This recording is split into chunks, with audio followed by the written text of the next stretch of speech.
партияның конференцияның қатысушылары, урматтуу коноктор, биздин талапкерлер. Мен атым Аяз Байетов, сіздер білгенде мен шу БГК-га бараткан биздин талапкерлердин арасындамын. Барыңыздар, кош келиңиздер. Добро пожаловать, уважаемые гости, друзья, однопартийцы.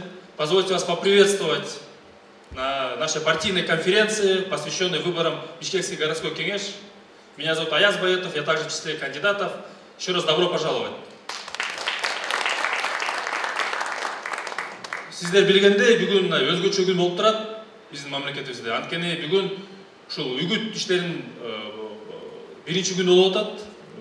Бишкекте гана эмес, бүт Кыргызстан боюнча бүт жергиликтүү аймактарда, жергиликтүү кеңештерге, шаардык кеңештерге үгүттөр иштери бүгүн башталып атат.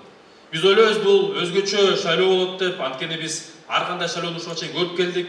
Ушул жолу биз баарыбыз ойлойбуз, бул акчанын эмес, бирок ойдун, программалардын жарышы болот.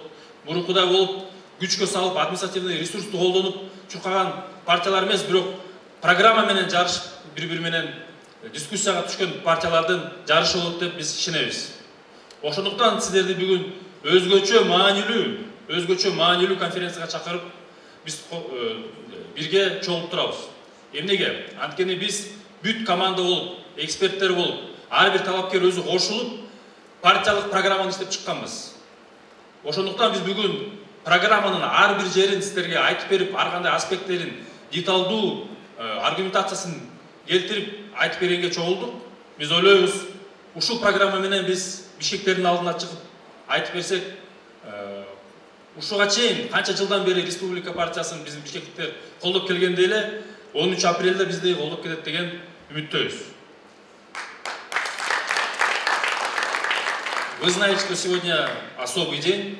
По всей стране, не только в Бишкеке, но по всем районам, областям у нас сегодня идут местные выборы, в города и местные кеңеши. Сегодня первый день официального предвыборного периода.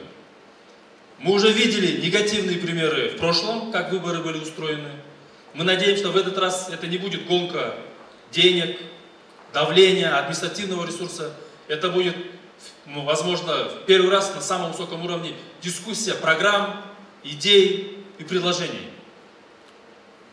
В разных партиях, наверное, есть люди, которые искренне любят город, и мы все должны показать новый уровень и культуру политической борьбы, а именно дискуссировать и предлагать друг другу идеи, и с этим идти вперед, и надеяться на поддержку горожан.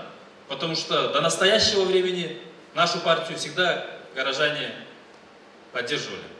И поэтому мы сегодня собрались для особого мероприятия, для презентации нашей программы.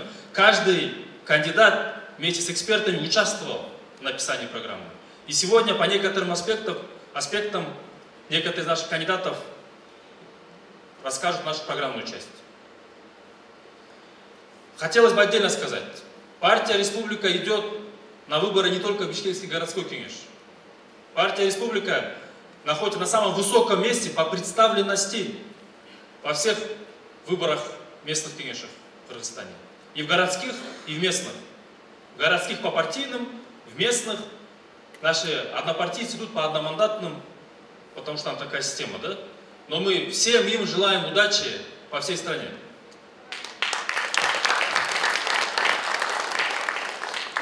Урматтуу коноктор, урматтуу достор, партиялаштар, айтылгандай эле Республика партиясы.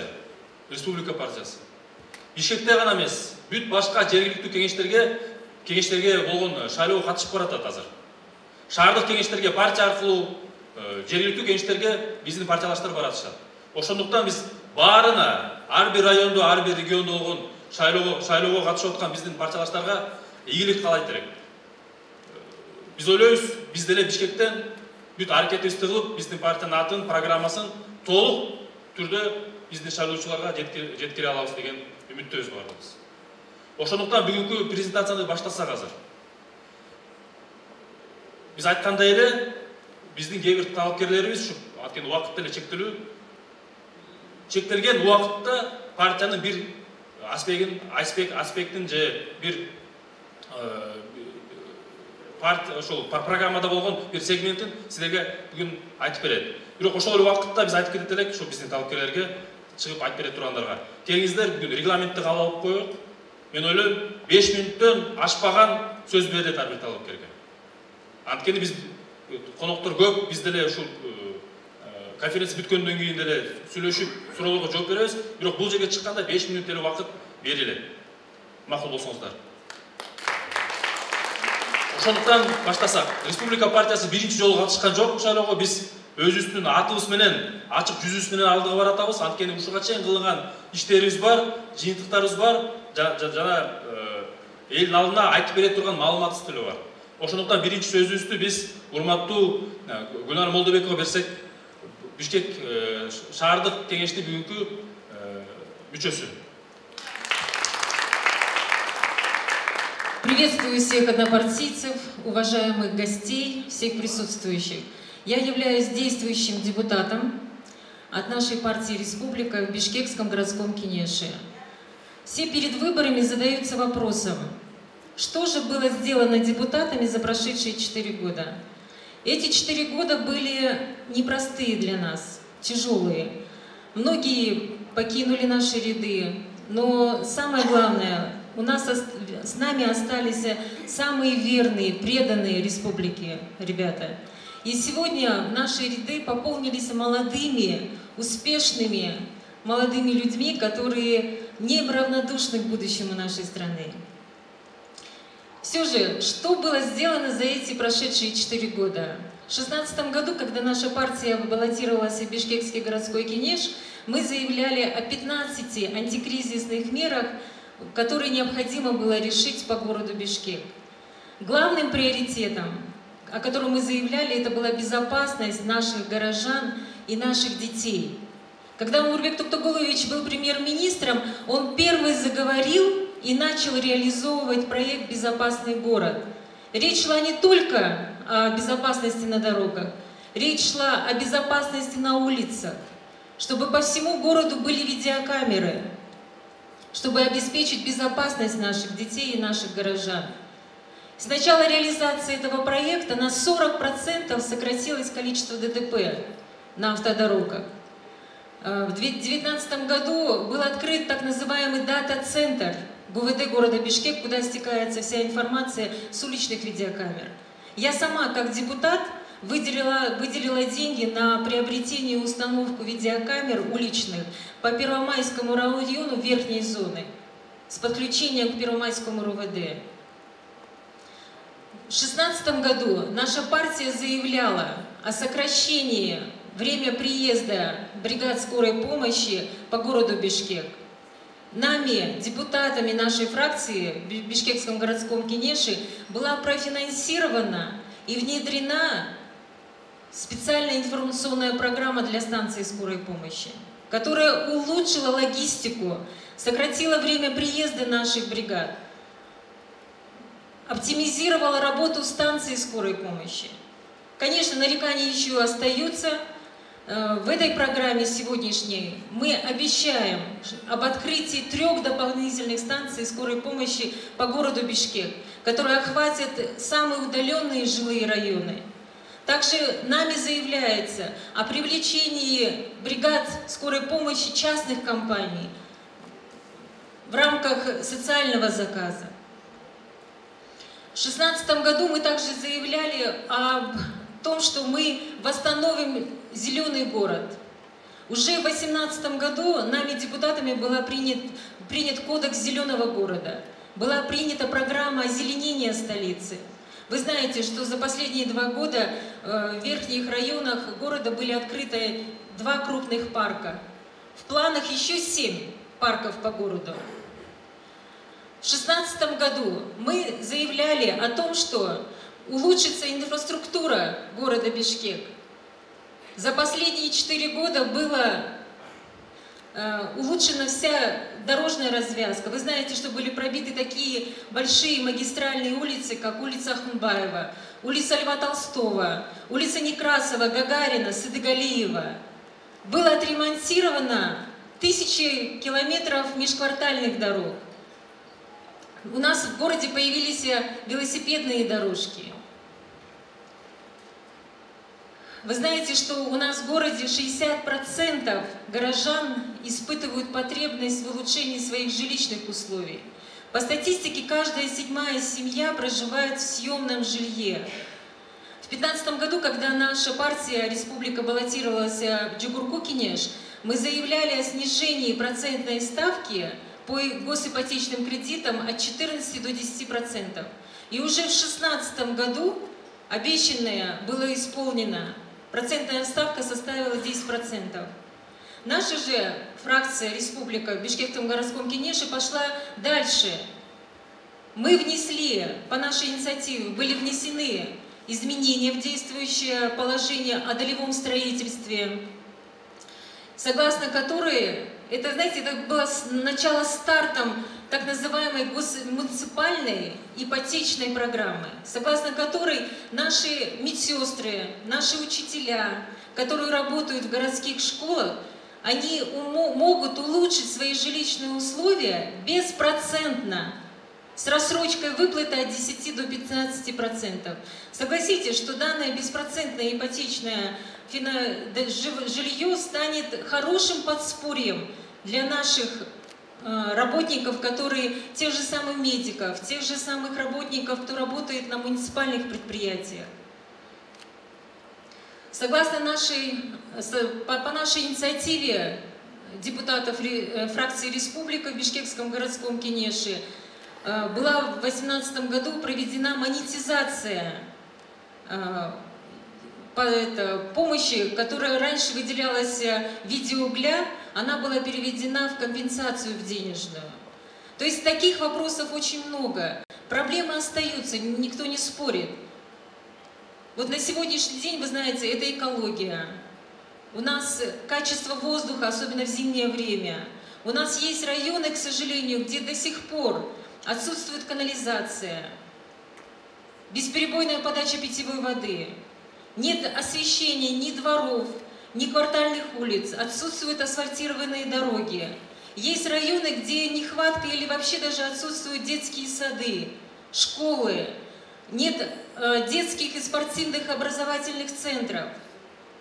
Вопросы остаются, до сих пор нерешенный вопрос остается по поводу тарифов на транспорт, на общественный транспорт.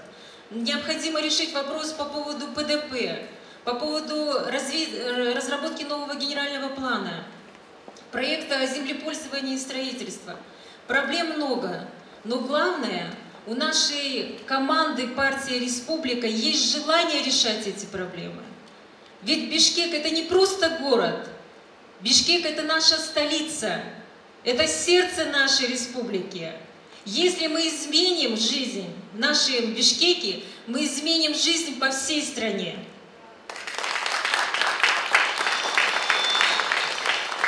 Спасибо. Следующее слово предоставляется лидеру нашего партийного списка на этих выборах Алтынай Умурбековна.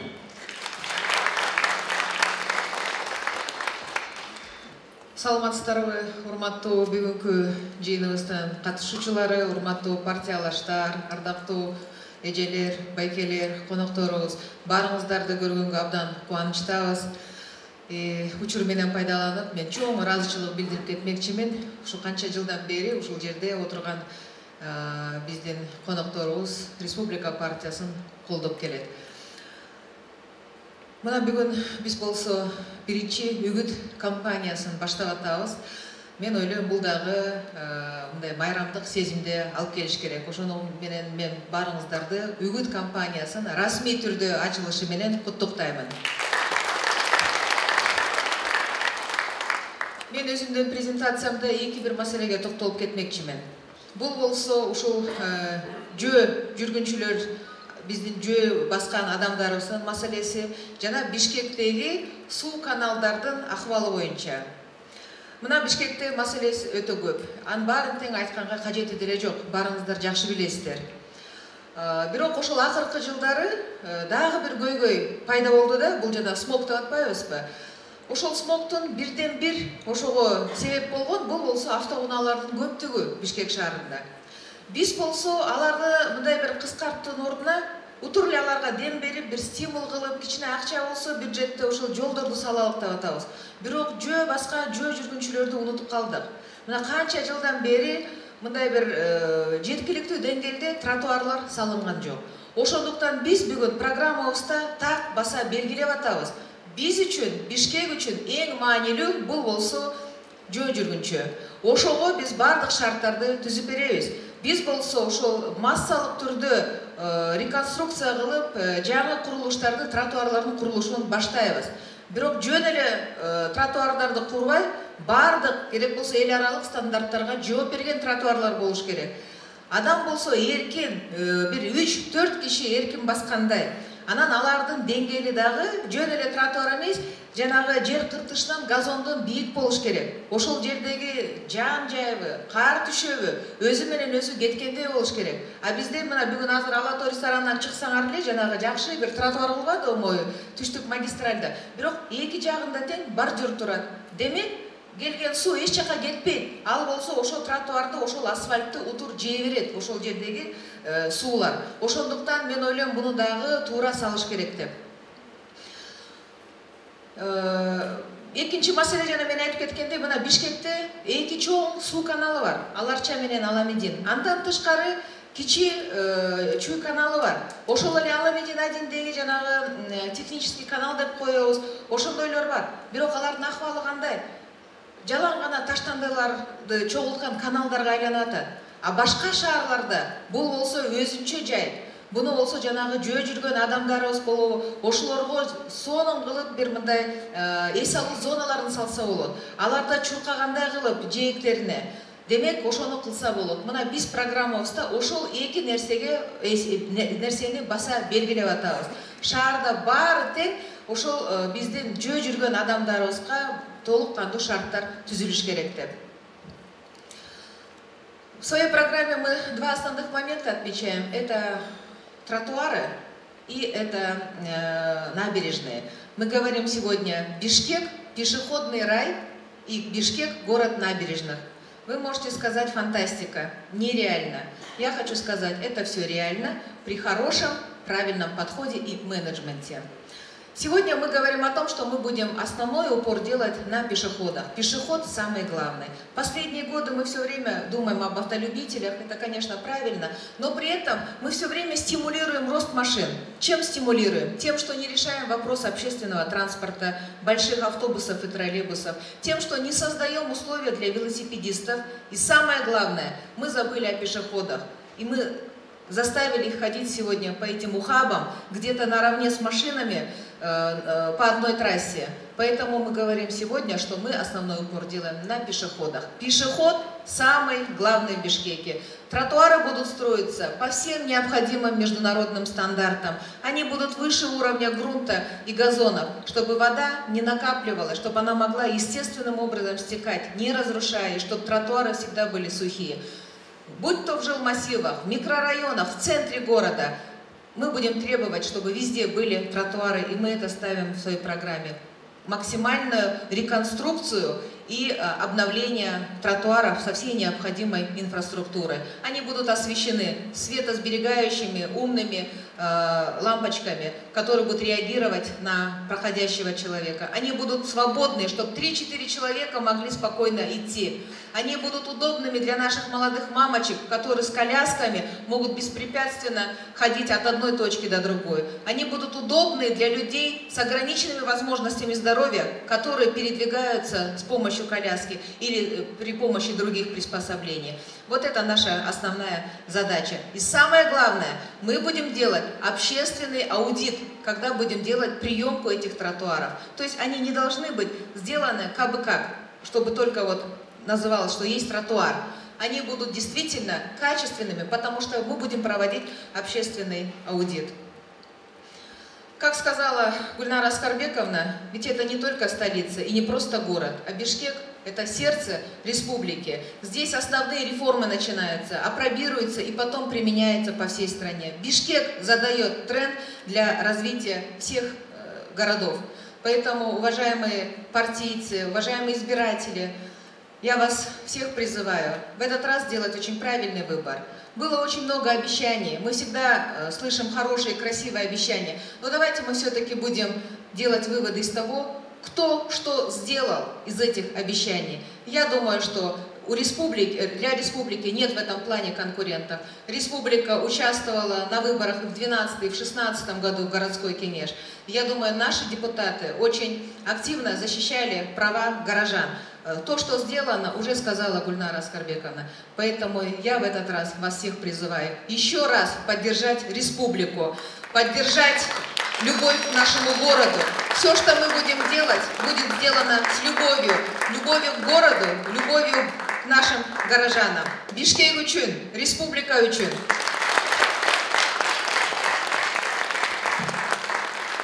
Следующее слово предоставляется нашему кандидату Акмарал Тургелдиеву.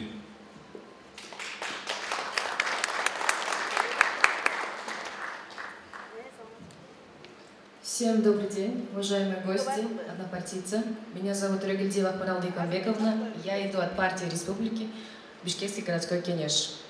Для начала я хотела бы подметить, когда меня уже подмечали, то, что Бишкек – это сердце Кыргызской республики. Так кто, если не мы, жители, будут решать его проблемы?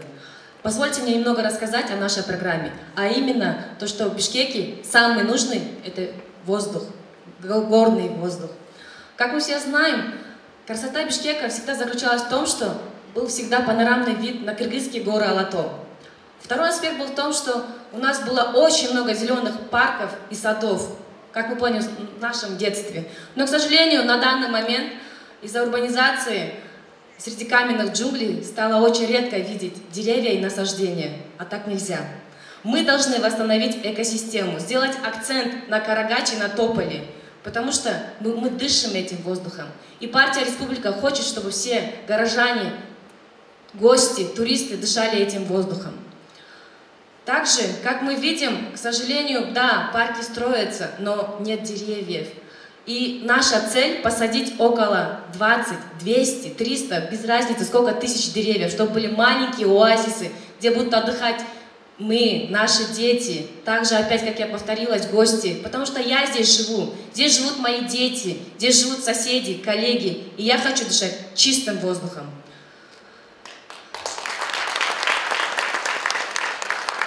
Еще хотела бы подметить, так как моя тема – это экология, мы не первый год наблюдаем, как в городе, не первый год, идет смог. Почему? Одна из причин, конечно, это ТЭЦ, то есть именно котельные ТЭЦ, которые давно стоило бы перевести на газификацию, построить фильтры, заставить ставить фильтры, чтобы мы дышали чистым воздухом. Также, я считаю, нужно не то, что я прошу прощения, наша партия считает то, что нужно запретить вырезку катализаторов. Почему из-за прихоти автолюбителей должны болеть, страдать наши дети? И еще последний момент из моей программы, наверное, я считаю, один из важных, то, что из-за неправильно построенных точечных зданий разрушена роза ветров.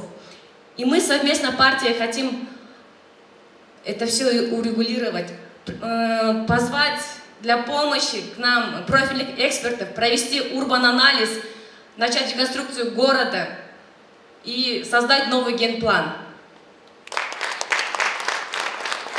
Конечно, программа большая, я сейчас рассказала вам кратко, но если вы нас выберете, если вы за нас проголосуете, вы узнаете нас на деле. И напоследок, немного от своей темы, я бы хотела немного затронуть тему, то, что очень часто начали говорить «дорогу молодым». Нам не надо уступать дорогу, надо идти вместе с нами. И мы, как молодое поколение, партия Республика, должны всего лишь продолжить путь наших лидеров. Наш город, наше решение. Все в ваших руках. Спасибо. Кейинки сөз биздин партиялаш талапкерге Айдар Турузбековго берилет.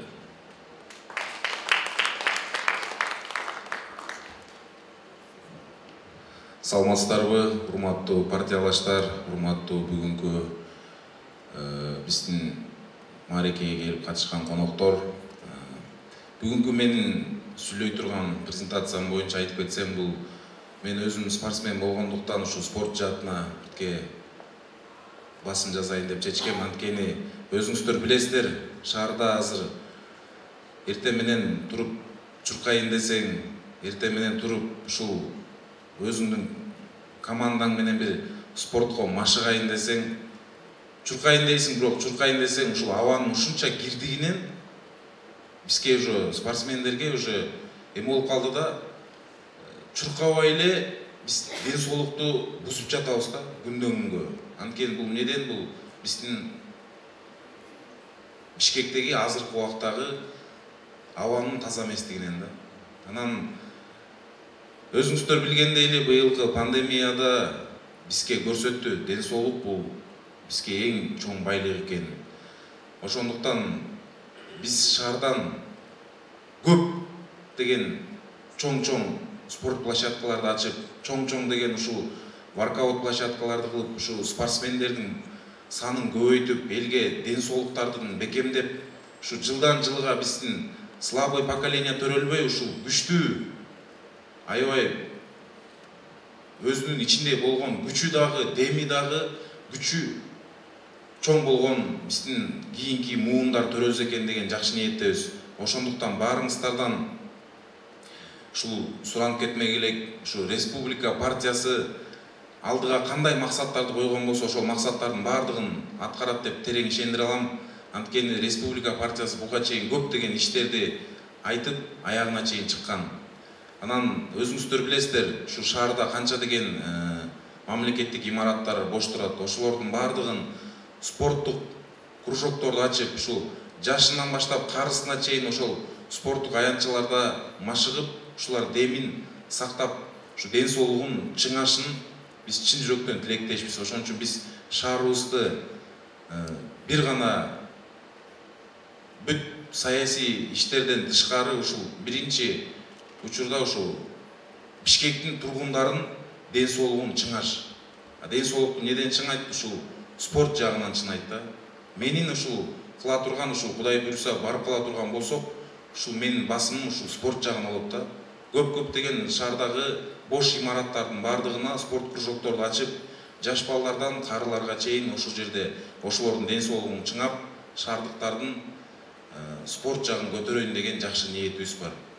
Ошон үчүн баарыңыздарга чоң рахмат. Биз Бишкек үчүн, биз республика үчүн.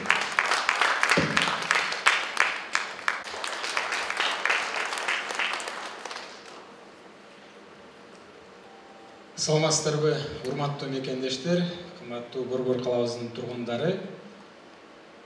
Мен аты жөнүм Мурат Сорбеков, Республика партиясынан Бишкек шаардык кеңешинин депутаттыгына талапкерлигимди коюп жатам. Сиздерге мен Республика партиясынын программасынан Борбор калабыздагы транспорт көйгөйүн кандай жолдор менен чечебиз, ошол жөнүндө айтып бермекчимин. Бүгүнкү күндө Бишкекте нормадан 10 эсе көп автоунаалары бар. Албетте ага унаанын ээлери эмес. Бүгүнкү күндөгү Борбор калабызда транспортторго ылайыкташылбаган шарттын жоктугу болууда. Республика партиясынын максаты Бишкек үчүн, Бишкек шаарынын тургундары үчүн тез каттаган автобустар менен троллейбустардын санын көбөйтүү болуп саналат. Биздин программада коомдук транспорт маселесин чечүүдө бир нече сунуштар болуп жатат. Алардын биринчиси Бишкек шаарында өзүңүздөр билесиздер, көптөгөн баягы кичи бусиктер катталып жүрөт азыр. Аларды биз маршрутка деп коебуз. Ошол кичи бусиктердин баарын экологиялык таза чоң троллейбустар менен шаарыбызга, шаар тургундарына ыңгайлуу автобустарга алмаштырабыз деп жатабыз. Өзүңүздөр билгендей, маршруткага 20 адам батса, ал эми троллейбус автобустарга 50 жана андан көп киши батат. Андан тышкары биз айтып атабыз, Бишкекте эң ылдам жүргөн бул автобустар болот деп. Ал үчүн шаарыбыздын эң чоң проспектлеринде атайын автобустарга арналган тилкелери болот. Ал линиялар аркылуу автобустардын биринчи кезекте ылдамдыгы, коопсуздугу жана тазалыгы сакталат. Биз ал линияларды кандай жолдор менен курабыз? Ада биздин программабызда жазылган. мынакей Бишкек шаарынын көчөлөрүнө чыксаңыздар, биздин көчөлөрдүн эки жагы тең баягы унаа токтотуучу жайларга парковкага айланып калган да. Ал Бишкекте биринчи кезектеги тыгындардын көптүгүн көп болушун, ошондой эле кооптук транспорттардын ылдамдыгын басаңдатып атат. Буга чейин шаар бийлиги ошол парковкалардын санын көбөйтөбүз деп мынакей жолдун эки жагындагы жакшынакай кал теректердин баарын кыркып салышты. Туурабы? Бирок маселе чечилген жок. Тескерисинче, күндөн күнгө баягы тыгындардын көптүгүнө өзүбүз күбө болуп атабыз. Биз бул маселени чечиш үчүн Республика партиясынын Бишкек шаардык кеңешине аттанып жаткан талапкерлер бир Бишкек шаарына бүгүнкү күндө көп деңгээлдүү парковкалар, паркингтерди куруу убактысы келди деп эсептейбиз. Эгерде бул маселени чече турган болсок, биринчиден жанагындай автобустук линияларды курганга жана Бишкектин көчөлөрүн мындайча айтканда парковкалардан тазаламакпыз. Биз эми буга чейин метро кура алган жокпуз, элементарно мындай трамвайдын жолдорун кура алган жокпуз, бирок автобустук линия менен жаңы автобустарды алып келүү биздин колубуздан келет деп мен ойлойм. Анан дагы бир маселе мынакей Ачы Бешиктен келген бул жакта биздин партиялаштар отурат, мен сөзүм төгүндөй чыгар. Арча Бешик түптөлгөн 30га жакын жыл болуп калыптыр да, бирок бир дагы автобус каттабайт экен ошол. Жакын турган Арча Бешикке бир дагы автобус каттабайт. Троллейбустун линиялары жок экен да. Мында жаңы конуштар көп. Бүгүнкү күндө Бишкек шаары боюнча 100дөн ашык гана автобус бар экен. Бул шаар тургундарын тейлеп жетишпейт. Республика партиясы автобустардын санын 5 жылдын аралыгында 1000ден ашырабыз деп жатабыз. Эгер Кудай болсо бул планыбызга, максатыбызга жетсек, 2000ге жакын жумуш орундар түзүлөт. Биздин коомдук транспорттарды көйгөйүн чечүүдө дагы бир эки маселеге токтолуп атабыз. Бул биринчиси, Бишкек шаарында 97 мектеп бар экен, 160 миңден ашык окуучу ал жерде окуйт. Бишкек шаарында коомдук транспорттор маршруттары мектеп окуучуларына ылайыкташып түзүлгөн эмес. Биз программабызда айтып атабыз, мектеп окуучулары үчүн атайын автобустар болот. Бул биринчи кезекте биздин келечек муун өкүлдөрүнө камкор, экинчи кезекте биздин бөбөктөрүбүздүн коопсуздугу. Коомдук транспортто ар кандай бир адамдар болот. Ал эми жана биринчи, экинчи, 4-чү класстын окуучулары коомдук транспортто кээде ата-энеси ага салып барат, кээбилер өздөрү барат. Ал жакка баратканда мен өзүм күбө болгом, бай телефондорун уурдатып алган учурлар болгон, уктап калып өтүп кеткен учурлар болгон. Эгерде башка мамлекеттегидейлерди бизде мектеп окуучуларына арналган автобустар болсо, биринчи кезекте ата-энесинин жүрөгү тынч болот, экинчи кезекте баягы бөбөктөрүбүздүн коопсуздугуна кам көргөн болобуз да. Анан дагы бир кыскача бир пунктту жөнүндө айтып кетейин. Биздин коомдук транспорттор мүмкүнчүлүгү чектелгендер үчүн эч кандай шарт түзүлгөн эмес да коомдук транспорттардачы. Ал үчүн Республика партиясы атайын инклюзивдүү унааларды киргизүү сунушу менен чыгып жатабыз. Эгерде биздин Кудайым буйруса шаарлыктар колдоп, элибиз колдоп биздин партия өтө турган болсо, мүмкүнчүлүгү чектелгендер үчүн, майыптар коляскасы менен жүргөндөр үчүн атайын инклюзивдүү унаалар болот. Остановкаларда баягы жапыз полдор менен автобустар келип, коляска менен келген адамдар дагы келип ошол коомдук транспорт менен жүргөнгө оңой болот. Биздин программага ылайык мурдагыдай пересадка кылганда башка каттамга түшкөндө ашыкча акча алынбайт деп атабыз. Сиздерде карточкаңыздар болот. Ошол карточкаңыздар аркылуу 1 сааттык мөөнөткө гана акча алынат да, жол акысы алынат. Демек 1 сааттын ичинде сиз 12-чи микрорайондон Борбор центриге барып туруп, кайра Арча Бешикке же Ак Ордого бара турган болсоңуздар, 1 сааттын ичинде төлөм картаңыздан алынат. Бирок накталай төлөбөйсүздөр да мурданкыдайчы. Андан тышкары биз швейцариялык автобус тактыгын киргизүү демилгесин көтөрүп атабыз. азыр деле бар эми көп мамлекеттерде. Бул кандай? Бул ар бир автобуста өзүнчө GPS тутуму менен иштейт. Сиз телефонуңуз аркылуу сиз күтүп аткан аялдамадан сиз барча автобус канча убакытта, канча секундта келет, анын баарын сиз мобилдик тиркем аркылуу көрө аласыздар. Кудай буйруса дагы 30 күндүк убакыт бар. 30 күндүн ичинде биз программабызды толугу менен шаардыктар үчүн айтып жетишебиз деп мен ишенем. Биздин партияны буга чейин колдоп келген, бүгүнкү күндө колдоп аткан бардык кыргызстандарга терең ыраазычылыгымды билдирип кетмекчимин. Бишкек үчүн, республика үчүн добуш бересиз деп мен терең ишенем. Ишиңиздерге ийгилик каалайм баарыңыздарга. Рахмат. Следующее слово предоставляется нашему кандидату Азату Сагыдову.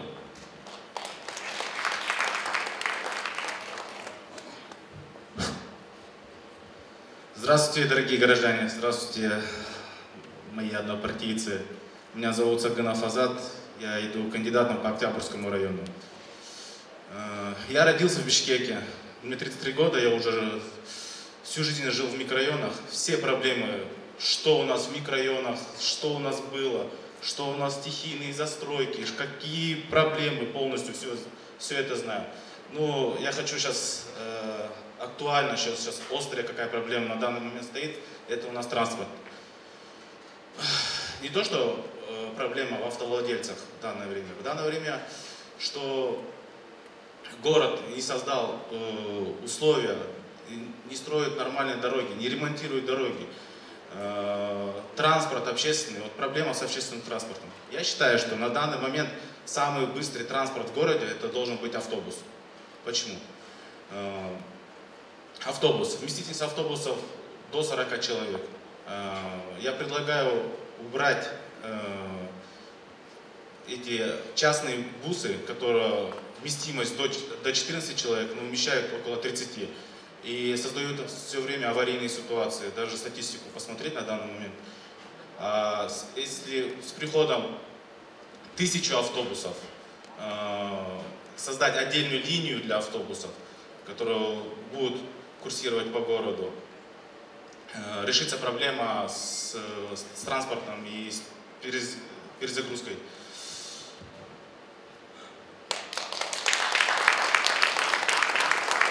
Вот мой коллега до этого сказал, проблема с переплатой. У нас есть единая карта Тулпар, если ее апгрейдить, человек, тот же школьник, человек не будет переплачивать, он будет сделать часовую оплату. Например, часовая оплата 15 сомов, он за этот час он может 3 раза пересесть, потому что и добраться до своего места.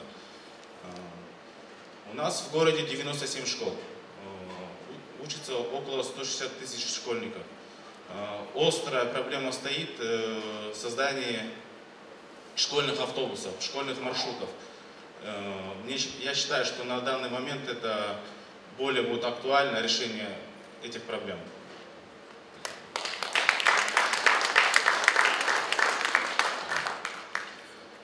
Проблема сейчас со стоянками. Все знают, какие пробки. Вот взять тот же Шопокова. Каждая вторая стоянка в городе, она, по-моему, мне кажется, она незаконная. Почему эти парковщики берут деньги, весь день стоит машина? Решить проблему с парковкой можно так. Создать многоуровневые парковки. Именно, которая будет в муниципальной собственности и идут эти деньги в бюджет города.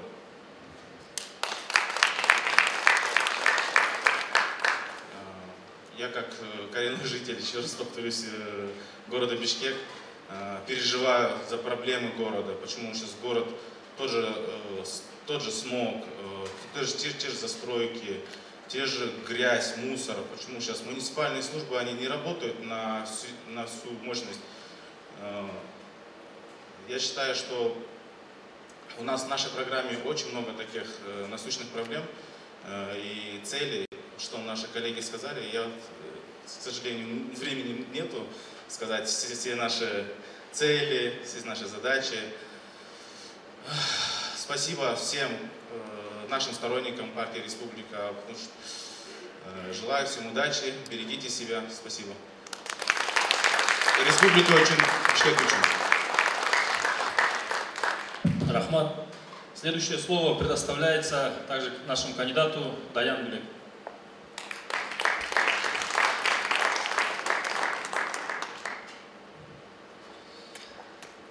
Добрый день, уважаемые участники данной презентации. Я хотела бы всех вас поприветствовать. Прежде всего хочу выразить огромную благодарность команде за организацию штабной работы, за то, что мы выдвигаемся кандидатами в Бишкекский городской кенеш, и за то, что предоставили нам такой шанс. Было сказано много о программе. Я бы хотела остановиться на теме умных городов.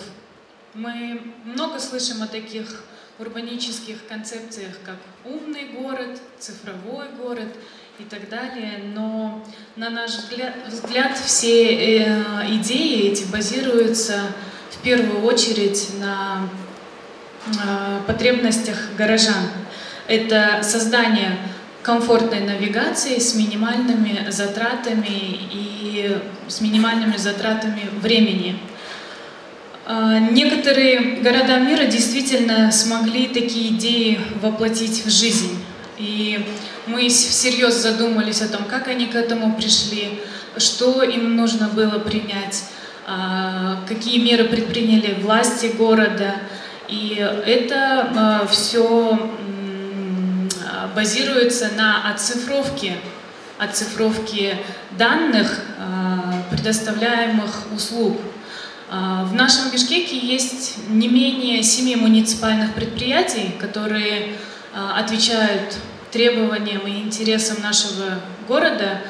И приложение «Мой Бишкек», оно в себе включает все эти услуги, то есть коммунальные за воду, газ, свет, отопление, мусор. У вас будет возможность получать один единый счет. Это город без бумаг, город в одном телефоне, в одном приложении объединены все услуги. Вы экономите ваше время, вы экономите время ваших близких, ваших родителей. Можно, выходя, осуществлять все свои действия в один щелчок. Недавно я прочла новость о том, что в Москве на кассах самообслуживания более 50 перекрестков. Перекресток — это сеть такая, как у нас, глобус. Там люди, горожане, могут расплатиться, рассчитаться, просто улыбнувшись на камеру. То есть уже идет оцифровка человека, то есть оцифровка лица как личности. Нам же пора перейти хотя бы, начать оцифровку данных, чтобы избавиться в первую очередь от бумаг. Поэтому я думаю, мы это все сможем объединить в одно приложение. Там же вы можете отслеживать качество воздуха, качество воды. Здесь было сказано по автобусам. Также можно будет одним платежом расплачиваться по системе Тулпар. То есть удобно, практично и в ногу со временем. Я считаю, республика, республика — это сердце Бишкека. И я верю и надеюсь, что мы это все сможем сделать. Поэтому спасибо. Рахмат. Кейинки сөз Урматтуу Сагынбек уулу Нурбекке берилет. Уважаемые кандидаты, также напоминаю всем нам про регламент. Да? Спасибо. Саламатсыздарбы, урматтуу Бишкек шаарынын тургундары, урматтуу кандидаттар. Менин атым Сагынбек уулу Нурбек. 29 жаштамын. Муниципалдык кызматта 10 жылдан ашык кызмат өтөп келдик. Жөнөкөй ачыстан баштап бүгүнкү күнү муниципалдык аймактык башкармалыгынын жетекчисине чейин 10 жылдан ашык муниципалитетте ар кандай тепкичтерде жумуш аркалап иштедик. Бишкек шаарыбыздын жашоочулары ойлонткон көйгөйлүү маселелерибизди жон терибиз менен сезип, жеринен маселени көрүп, чечүү жолдорун түшүнгөн соң Бишкек шаардык кеңешинин депутаттыгына 1-Май району боюнча талапкер болуп кандидаттыгымды коюп атам. Бүгүнкү Республика партиясы тарабынан демилге көтөрүлүп көрсөтүлүп аткан мен презентация кыла турчу тема бул менин Бишкегим аттуу мобилдик тиркемедеги жашоочуларга көрсөтүлгөн жардам боюнча. Бардыгыңыздар билесиздер, сууга, светке, газга жана башка колдонгон муниципалдык ишканалар тарабынан көрсөтүлгөн коммуналдык услугаларга биз квитанция аркылуу төлөмдөрдү төлөйбүз. Ал квитанциялар бир күнү убагында жетет, экинчи күнү келбей калат, башкача тарифтер келип калышы мүмкүн. Аларды төлөш үчүн жаңы конуштун жашоочулары шаарга чыгып, өзүнүн бир жарым күндүк убактысын коротот да. Ошол маселелерди чечүү үчүн биз Республика партиясынын атынан бардык төлөмдөрдү бир телефондун жардамы менен, бир мобилдик тиркеменин жардамы менен бардык коммуналдык услугаларды төлөөгө шарт түзүп берүү боюнча сунуштамабызды берип атабыз. Бул аткарыла турчу иш. Мен өзүм толук айтып кете алам, себеп дегенде учурунда иш алып баруу боюнча Алматага барганбыз, Казакстанга. Ошол жерде бул ишке ашырылган муниципалитет тарабынан жүргүзүлүп аткан жумуштарды өз көзүбүз менен көргөнбүз. Бул союз учуруна калган кагаздарды ташуу, очередке туруу, жол кире кетирүү бардыгын тең жокко чыгарып, бир мобилдик телефон аркылуу бардык төлөмдөрдү төлөп коюуга шарт түзүп беребиз. Андан тышкары жашоочулар тарабынан мектепке болобу, бала бакчага болобу, ооруканаларга болобу бул кварталдык комитеттерден справка алыш керек, маалымат. Аны маалымат алыш үчүн квартал издейт. Бул жашоочуларга бирден бир көйгөйлөрдү жаратып атат да. Ошол маселелерди жеринен чечүү максатында ушул эле мобилдик тиркеменин ичинде справканы дагы маалыматты ошол тиркеменин жардамы менен алып убактыңыздарды үнөмдөсөңүздөр болот. Билесиздер, Бишкек шаарыбыздын тегерегинде 47 жаңы конуш бар. Көйгөйлөр көп.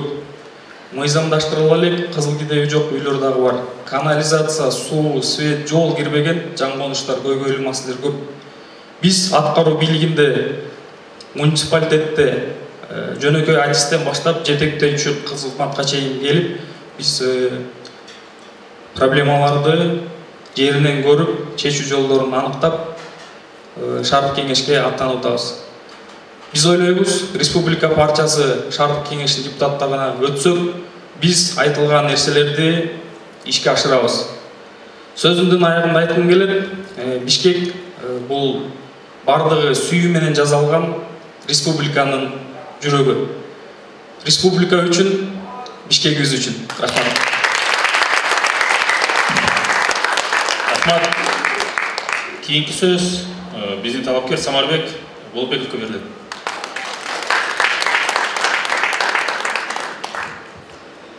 Саламатсыздарбы, арбаңыздар достор. Ар бирибиз Бишкектен өзүбүздүн ордубузду табабыз деп көп кыялданабыз. Анткени Бишкек бул миңдеген мүмкүнчүлүктөрдүн шаары. Бишкек бул республиканын жүрөгү. Мен атым Самарбек Болотбеков. Мен өзүм Бишкек мэрия системасында 14 жылдан ашык иштедим.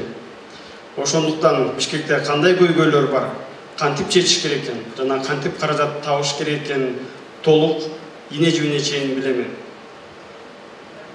Азыркы бүгүнкү программабызда айтып кеткен жана мен өзгөчө белгилеп кеткен Бишкек бул миңдеген мүмкүнчүлүктөрдүн шаары дегендиги менен ошонун өзүнүн көйгөйлөрү дагы бар. Ошонун негизинде бир-эки маселеге токтолуп кетейин. Бул биринчиден биздин мектептер жана бала бакчалардын жетпегендигинен. Ошондуктан биз балдарыбызды шаардын бир четинен экинчи четине ташып окутуп келебиз. Бул көйгөй кантип жаралган? Уағында Бишкек бұл чоңойгон, андан тышкары ошол мектептерге, балабакчаларга көрсөтүлгөн жерлер жана имараттар мыйзамсыз сатылып кеткен.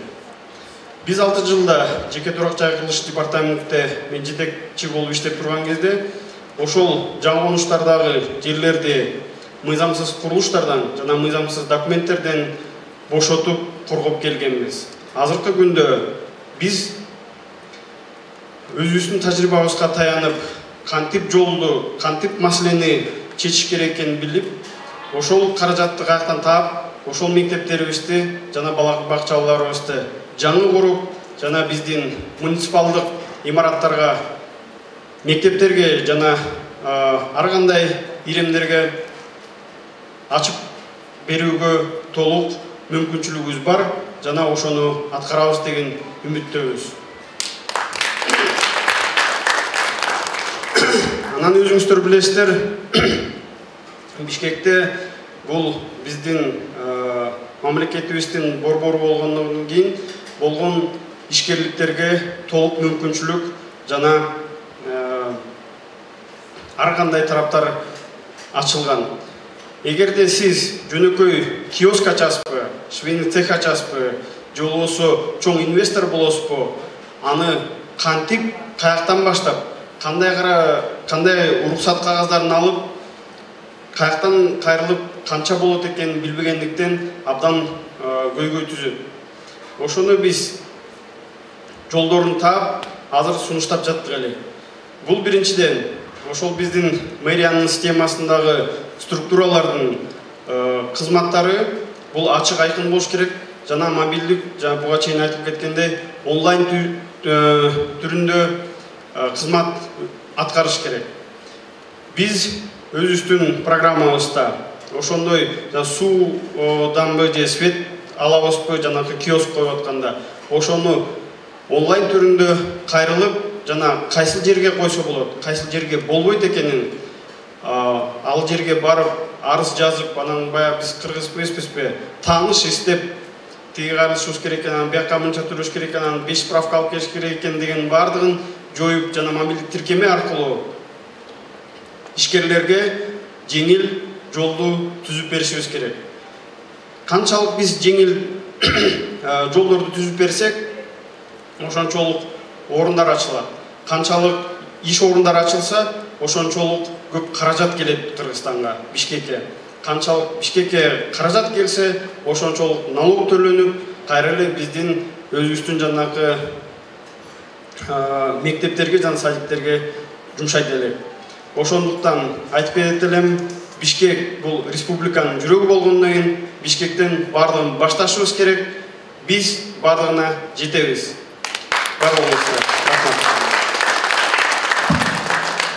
Рахмат. Следующее слово предоставляется нашему кандидату Сабина Дамаскина.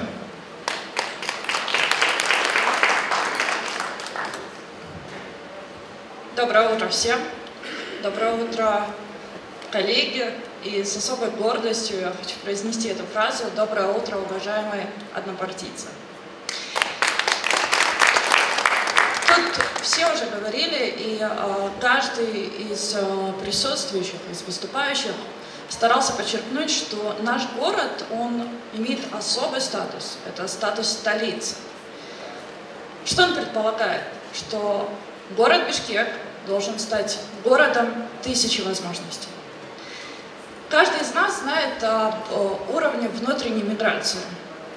Ежедневно сотни людей из сел и маленьких городов приезжают сюда для того, чтобы обрести лучшую жизнь в поисках работы, в поисках заработка, за лучшим образованием, за качественной медициной. Большинство из нас или наши родители много лет назад приехали с теми же самыми целями. Я сама родилась в Джалабаде. Но ровно половину своей жизни я живу в этом городе. И переезжала сюда я именно для того, чтобы реализовать свою мечту. Чтобы стать той, кто я есть сейчас. Именно пропуская через себя в нашей программе, в программе партии «Республика» мы говорим о том, что возможность реализовать себя, реализовать свои планы, свои цели, свой потенциал должна быть у каждого жителя города. Неважно, коренной ты бишкекчанин или ты приезжий, каждый должен иметь возможность исполнять свои мечты и развиваться, чтобы в городе хотелось жить и хотелось работать. Но что нужно для того, чтобы в городе хотелось жить? Конечно, нужно обеспечить условия для бизнеса. Нужно упростить условия для предпринимателей. И мы готовы это сделать. Мы говорим о том, что необходимо сократить все бюрократические проволочки, с которыми сталкивается каждый. Что все многокилометровые и часовые очереди, в которых простаивают люди, которые приходят с целью получить патент, справку или любые другие разрешительные документы на создание своего бизнеса, они должны быть упрощены, и человек не должен терять столько времени. Если у него есть желание и готовность открыть свое дело, он должен сделать это просто и легко.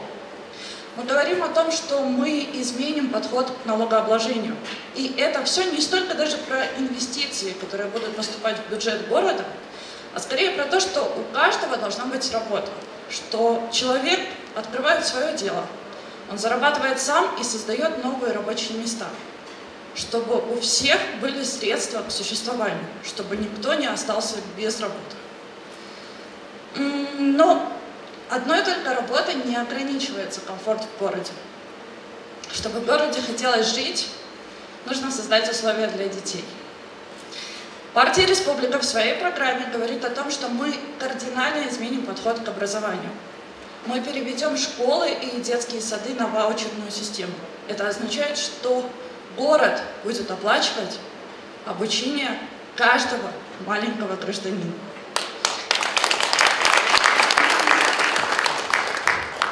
Неважно, выберут родители частный детский сад или муниципальную школу. Важно то, что нагрузка на бюджет каждой семьи значительно снизится. Если семья многодетная, если там 2, 3, 5 детей, это ощутимо сделает их расходы меньше. Это поможет людям давать своим детям качественное образование.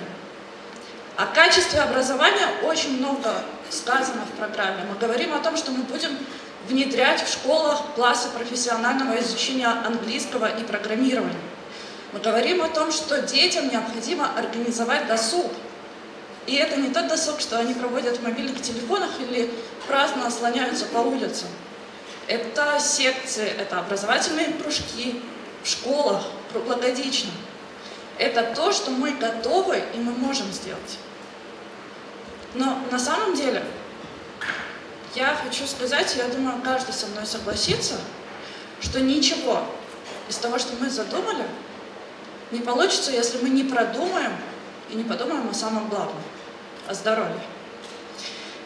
Поэтому мы говорим о медицине. Мы говорим о том, что медицинскими услугами должен быть обеспечен каждый, кто в них нуждается.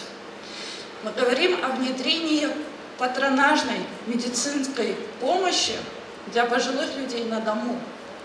Мы говорим о том, что экстренная служба скорой помощи должна не просто носить такое название, а быть таковой по факту.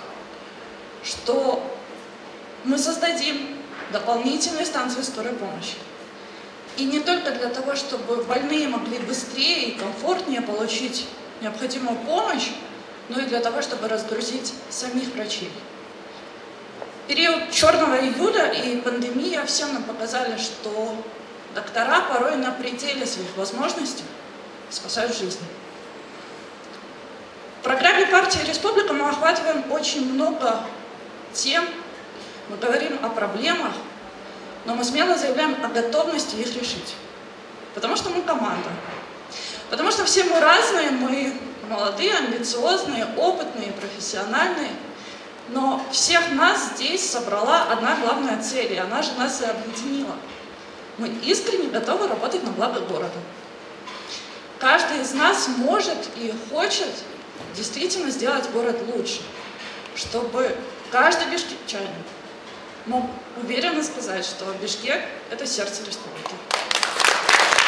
Спасибо. Спасибо большое.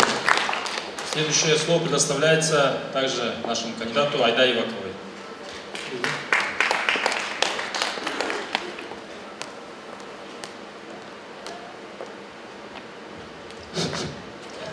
Саламатсыздарбы, урматтуу партиялаштар, саламатсыздарбы биздин тарапташтар, Бишкек шаарынын тургундары. Мен Айда Ивакова, мен Республика партиясынан Борбо Бишкек шаардык кеңешине талапкерлигимди коюп жатам. Эгерде биздин программанын аталышы бул Бишкек республиканын жүрөгү болсо, мен буга дагы бир сөздү кошуп кетмекмин. Жаңы конуштар Бишкектин жүрөгү.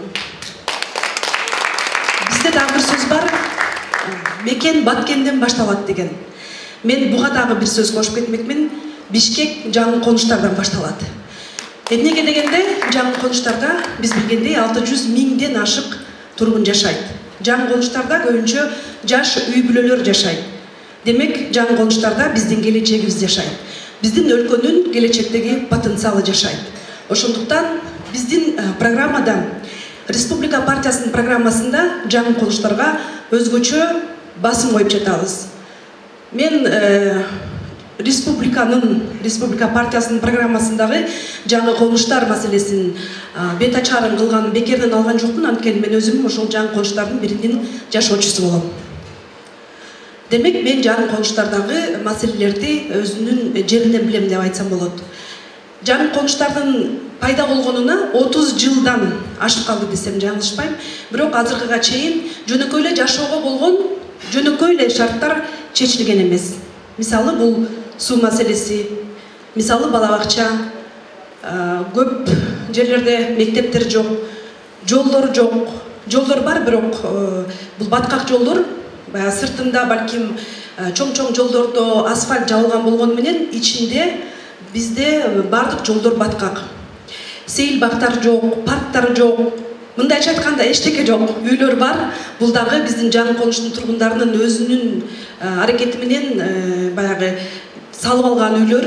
Албетте жер басып алуулар да болду. Ошол себептен мыйзамдаштырылбаган дагы жаңы жер тилкелери бар. Ал жакта социалдык проблемалар андан да көп. Ал жакта адамдар жөнөкөй жарандык укуктарынан дагы мындай жок жашашат десек болот. Ошол себептен бул бүгүнкү күндөгү эң чоң бир маселелердин бири. Ошол себептен Республика партиясы ушул маселеге өзгөчө басым жасадык. Анда четинен айтып берейин, биздин программада ар бир жаңы конушта жана ар бир үйдө таза суу болушу керек. Таза суу бул биздин жашообузга керектүү нерселердин эң маанилүүсү деп эсептейбиз. Ошол менен бирге канализация дагы кириш керек деп эсептейбиз. Ар бир көчөгө, ар бир жолго жарыктар жана жолдун четинде тротуарлар болуш керек деп эсептейбиз.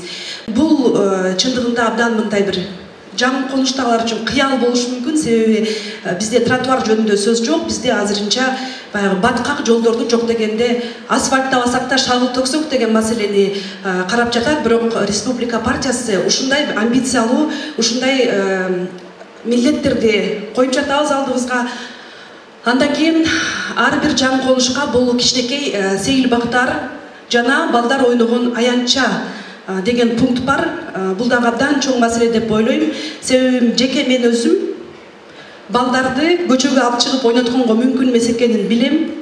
Биз жаңы конуштун тургундары кимде мүмкүнчүлүк болсо, балдарыбызды шаарга алып келип, шаардагы парктарга, шаардагы сейил бактарга ойнотобуз. Болбосо андай мүмкүнчүлүк жок ата-энелердин балдары, биз баарыбыз билгендей, баягы айылдагыдай кышында, жазында, күзүндө кар аралаш, баткак аралаш көчөдө ойноп жүрсө, жайында бозала чаң болуп көчөдө ойногон балдарды көп көрөбүз. Ошол себептен жаңы конуштарга кичинекей болсо дагы бир сейил бактарды жана ойночу аянттарды ачыш керек деп ойлойбуз.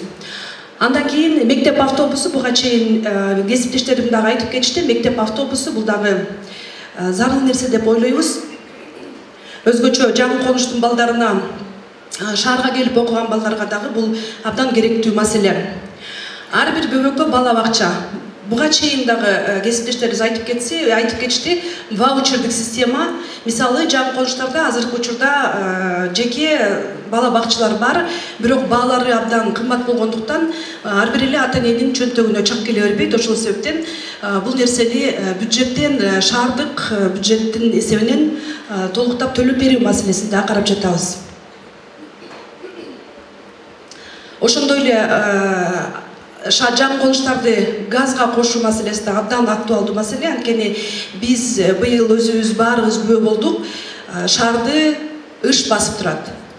Чындыгында бунун кесепети абдан оор болушу мүмкүн. Бул элдин, кичинекей балдарыбыздын ден соолугуна тийгизген кесепети кийин миллиондогон акчага саналып калышы мүмкүн. Ошол себептен газга өткөрүү бул актуалдуу маселе. Жана ошол эле учурда газга болгон бааны жеңилдетилген бааларды карап чыгууну дагы Республика партиясы өзүнүн программасына киргизип жатат.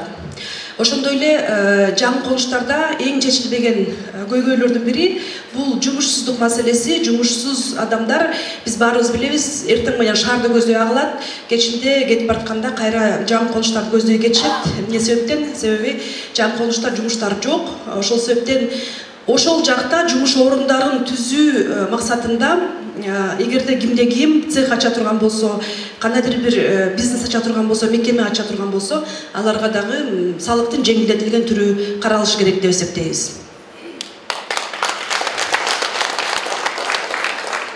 Республика партиясы бул биз билгендей убадага так партия, сөзгө бекем партия. Бул коюлуп жаткан абдан мындай чоң милдеттер деп эсептейм. Чындыгында аткаруунун алдында мындай бир аз өрөпкүп турабыз. Бирок мен билем, биздин командада профессионал, биздин командада иш билген кесипкөй адамдар бар. Ошолордун аркасы менен эгерде биз Бишкек шаардык кеңешке келип кала турган болсок, бул маселелерди аткарабыз деп ойлойм, ишенем. Анткени мен билген адамдар, бул сөзүнө бекем турган адамдар, булар өзүнүн эмне айткандыгын ар бир пункт боюнча эсептеп чыгып, ар бир нерсесин карап чыгып анан жазылган программа. Ошол себептен бул нерсе ишке ашат деп ойлойм. Республика алга, республика жеңишке карай бирге. Командабызга чоң рахмат, башыбызда турган лидерибизге чоң рахмат. Анан Бишкек республиканын жүрөгү деп бекер алган жокпуз. Анткени биз бардык жасай турган иштерди жүрөгүбүз менен жасайлы деп турабыз. Эгерде Бишкек республиканын жүрөгү болсо, ар бир Бишкек жашоочусу, ошол эле учурда ар бир жаңы конуш жашоочусу бул ордо калаада бактылуу жашашы керек деп эсептейбиз.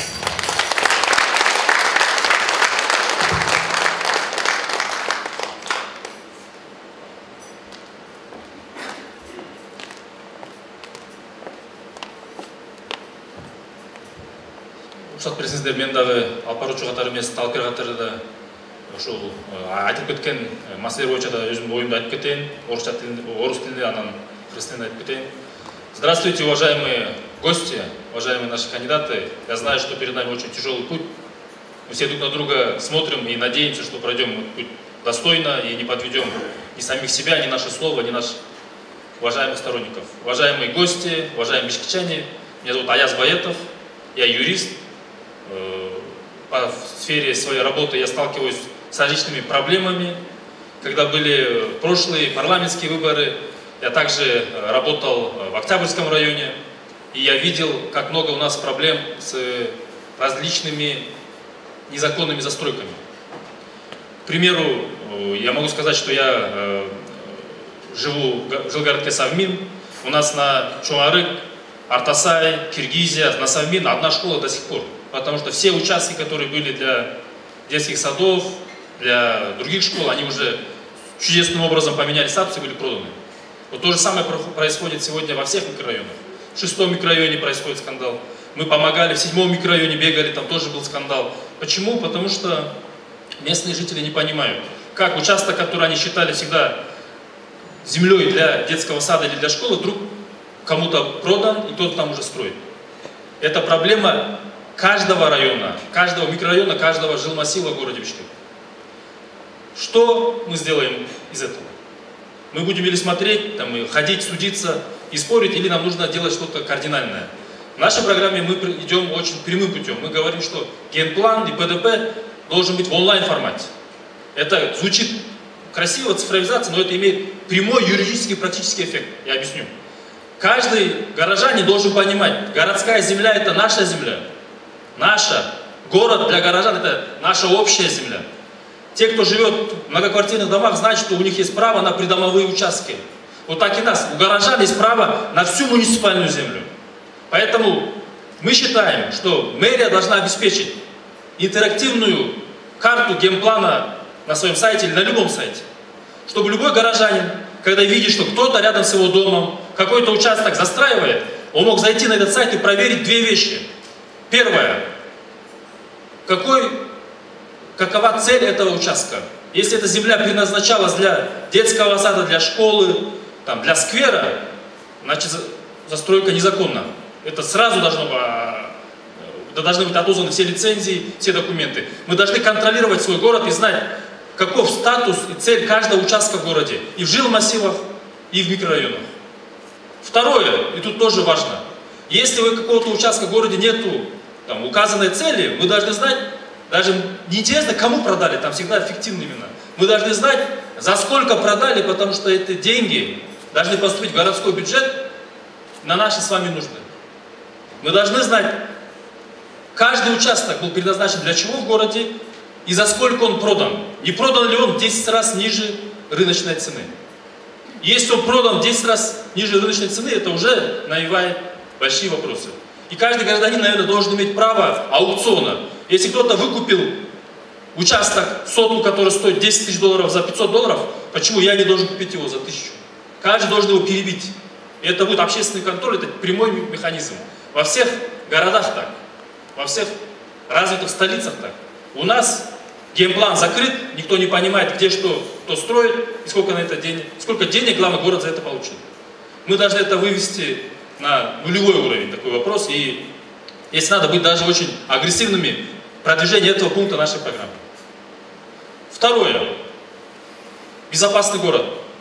Именно партия «Республика» инициировала эту программу «Безопасный город». Вообще, если вы заметили, многие наши идеи через 3, 4 или 5 лет там, начинают другими реализовываться, но не всегда так, как было задумано. К сожалению, безопасный город превратился даже не в безопасные дороги, а в безопасные перекрестки.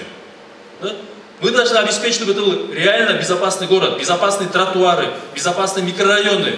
Преступность должна быть на нулевом уровне. Для этого есть все механизмы, если мы будем обладать волей. Есть специальные постановления и нормы законодательства, которые говорят, что те, кто арендует муниципальную землю, или там что-то строят, или даже имеют собственность прямо на трассах, они должны поставить камеры. И если эти камеры будут поставлены в установленном порядке, у нас уже будет полный контроль по городу. Нам нужны не безопасные просто перекрестки, а реально безопасный город, уже время для этого пришло. Почему? Потому что если раньше все воспринимали Бишкек как такой динамичный город с яркой молодежью, которая хочет сюда даже возвращаться, и там, где бы она ни находилась, и развиваться, сегодня общая неблагоприятная обстановка, наверное, всех настораживает. Настроения падают, общий фон не тот.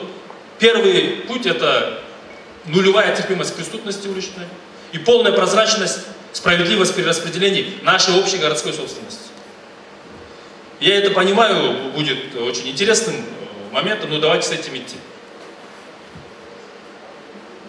Наверное, мы предложим аудит всех выданных до этого участков и всех выдаваемых участков. Нам нужно знать, выдавались ли участки, предназначенные для других объектов под строительство, и сколько денег городской бюджет за это получил. Это прямой народный контроль должен быть. Это наша совместная собственность.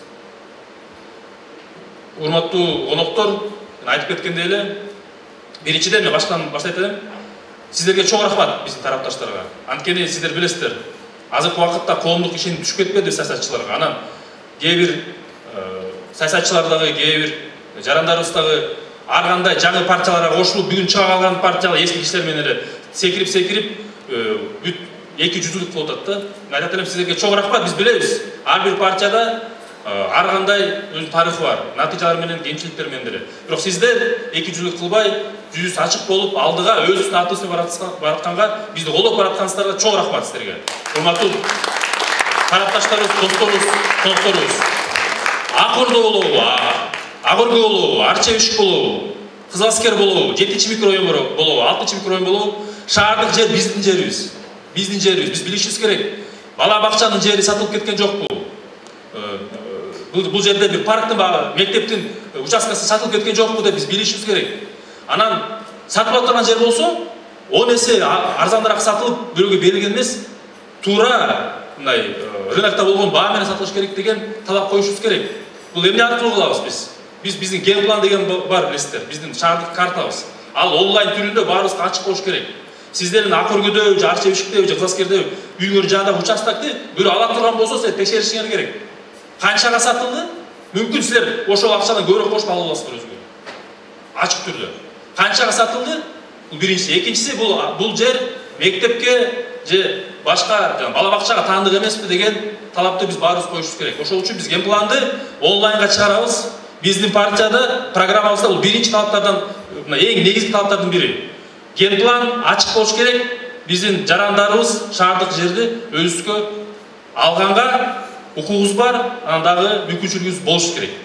Сиздерге чоң рахмат. Биз ойлойбуз, шаардыктар бизди кайра колдоп берсе, биз ушул пландар менен алдыга жылабыз деп.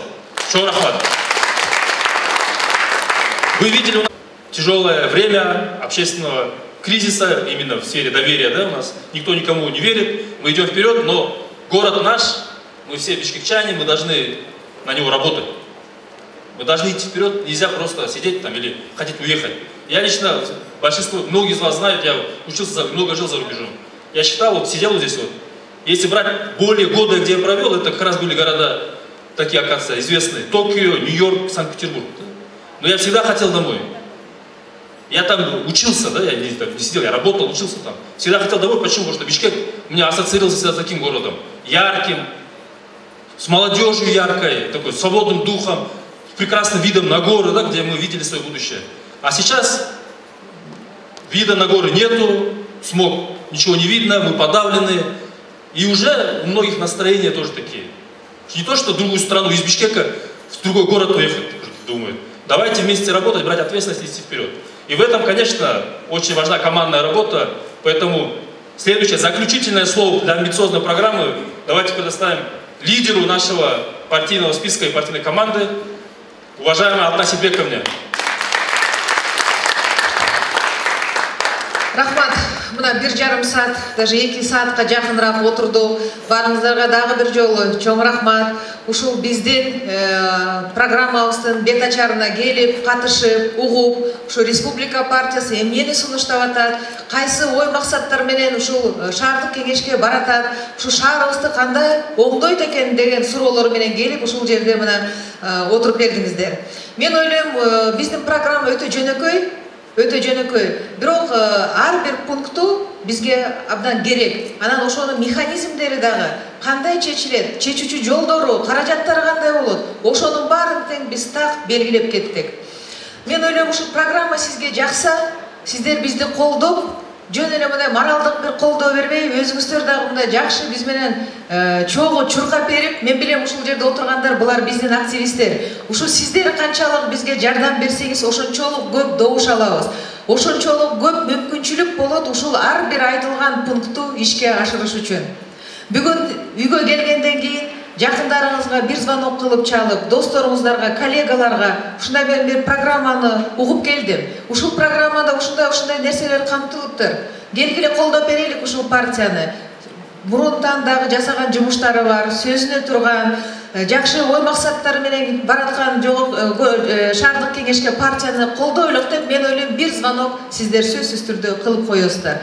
Бүгүнкү үгүт кампаниясы расмий түрдө башталды. Жолубуз жакшы болсун, байсалдуу болсун, чоң бир мындай жеңишке сиз менен кошо жетелик. Анткени биздин оюбуз өтө түз болуп атат. Биз дайыма айтабыз, биздин жол бул парасыз жол, биздин жол бул туура жол, биздин жол бул алдыга жол. Ошондуктан ушу жолубуздан тайбай, бекем кол кармашып, жеңишке жетелик.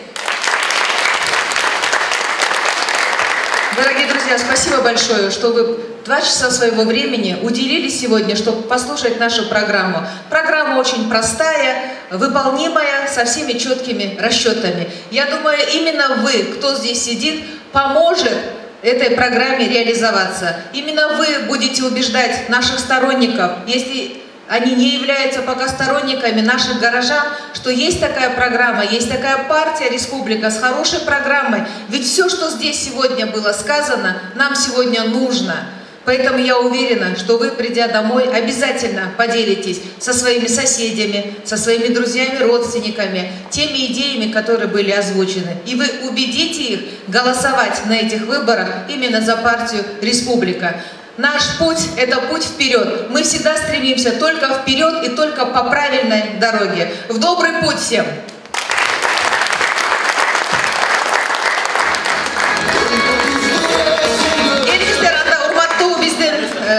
Тарапташтар, достор, бир сөйткө түшүп алайлы. Бул дагы тарых.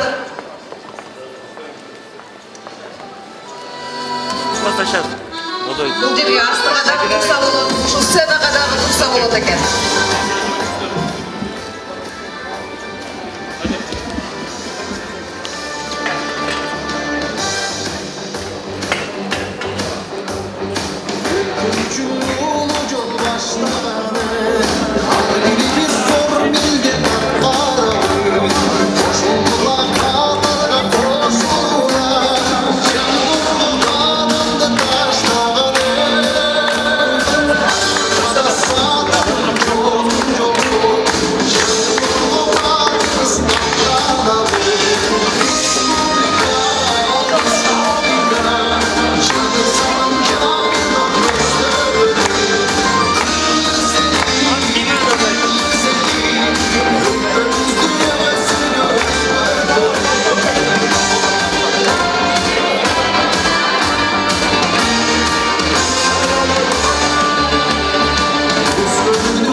Жаратучу Аллах